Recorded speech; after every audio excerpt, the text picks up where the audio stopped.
Hello everyone, कैसे हैं आप सब। मैं बिल्कुल ठीक हूँ। और ये था हलषष्ठी को पूजा के दिन। इसको खमरछठ भी कहा जाता है छत्तीसगढ़ में। और इसकी जो थोड़ी पूजा की विधि विधान है ना, बहुत थोड़ा अलग टाइप का है।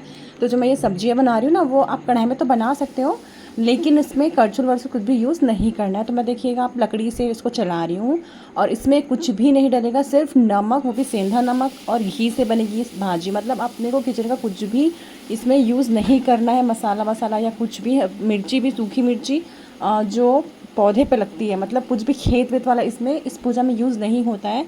तो आज मैं वही आपको दिखा रही हूँ। और ये मैं ढक चुकी हूँ। और ये इसमें ना 6 प्रकार की भाजियाँ होती है, क्योंकि खमरछठ 6 टाइप का होता है, तो इसमें 6 टाइप की भाजी डाली जाती है। और ये घी में ही फ्राई होता है। और ये मेरा मतलब मैंने इसको फ्राई कर चुकी थी, साथ ही साथ हम लोग पूजा की तैयारी भी कर चुके थे।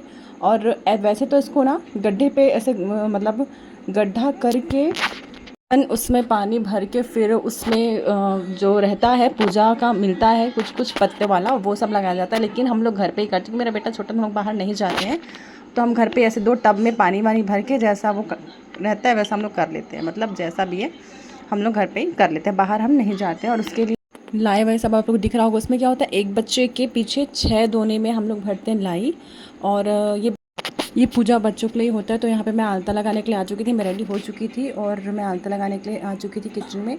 और ये देखिए, लाई मैंने पूरा भर के उसको फिल करके पूरा रख दिया था। उसकी भी पूजा होती है, उसको चढ़ाया जाता है हलषष्ठी माता में। और ये देखिए, हमने ना शिवलिंग बनाया हुआ था, मिट्टी का शिवलिंग बनाया था। और गोबर जो होता है ना, उसका हमने गौरी गणेश बनाया हुआ था। और इसका जो बुक है वो अलग से आता है। हलषष्ठी माता का जो बुक है उसमें 6 स्टोरी रहती है, वो पूरा पढ़ना पड़ता है। उसके बाद हम आरती करते हैं।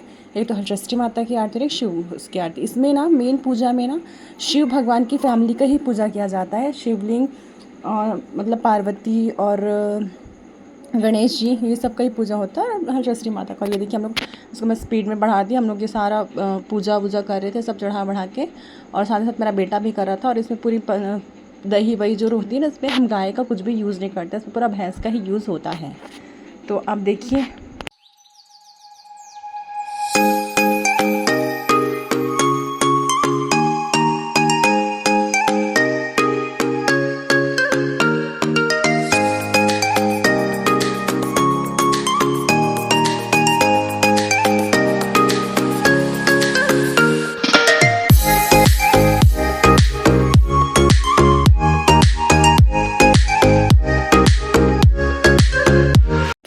देन मैं पढ़ रही थी यहाँ पे श्री कथा। कृष्ण ने युधिष्ठिर से कहा, हे राजन, इस पुत्र पूजन व्रत करते हुए उसको भाद्रपद मास की कृष्ण पक्ष षष्ठी के दिन नगर में एक अद्भुत दर्शन हुआ। अचानक उस धात्री का अति सुंदर पुत्र भाण मिट्टी के बीच से निकल आया। उसे देखकर राजा, रानी और सभी लोग बड़े विस्मित हुए। उसे जीवित देखकर चिंतित लोगों ने ब्रह्मज्ञानी पंडितों से उसका कारण पूछा।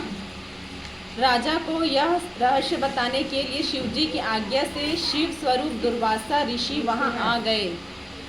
आप अपने मूर्तिमान मनोरथ के दृश्य शिव रूप दुर्वासा को आया जानकर राजा ने आगवानी कर अर्घ आदि से उनका पूजन किया। फिर बारंबार नमस्कार कर यह पूछने लगे कि भाती और ना इसमें पूरा पूजा खत्म होने के बाद ना जो भी अपने बच्चे होते हैं ना, उसको ऐसे टब में उसके मतलब पैरों को करते। मेरा बेटा बहुत खुश हो रहा था, उसको बार बार करवा रहा था। तो मैंने भी किया था, मेरी मदर इन लॉ ने भी किया था, फिर से मुझसे करवाया कि मुझे अच्छा लग रहा है, फिर से बार बार करना है। तो उसको ये करने में बहुत मज़ा आ रहा था। जब फर्स्ट था ना उसका, जब वो 1 साल रहता था, वो थोड़ा डर रहा था इससे, लेकिन अभी वो बहुत मज़े से करवाता है।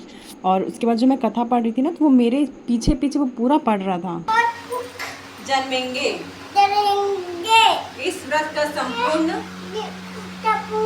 विधान दुर्वासा ऋषि राजा और रानी को बताएंगे। श्री कृष्ण ने युधिष्ठिर से कहा, हे राजन, कृष्ण पक्ष की षष्ठी के दिन नर या नारी नियम पूर्वक प्रातः काल स्नान कर यह व्रत करे। क्रोध व लोभ से वर्जित व्रत का नियम करके जब तक व्रत कर रखे तब तक जीव मात्र की हिंसा नहीं करनी चाहिए। व्रत संपूर्ण करने के लिए चींटी आदि का और ये मेरा भाजी रेडी था। इसमें रेड चावल, भाजी और भैंस की दही, और मिर्ची, बस इतना ही खाते हैं। और नमक और सेंधा नमक और घी, सिर्फ ये डाल के आपको खाना होता है। देखिए, और इसमें ना 6 दो ना अलग अलग भी निकालते हैं, कौवा, गाय, चिड़िया लोगों के लिए। तो आपको कैसा लगा मेरे हलषष्ठी के, मेरे घर का पूजा हलषष्ठी का, बताइएगा। Bye bye guys, take care, मिलते हैं नेक्स्ट ब्लॉग में।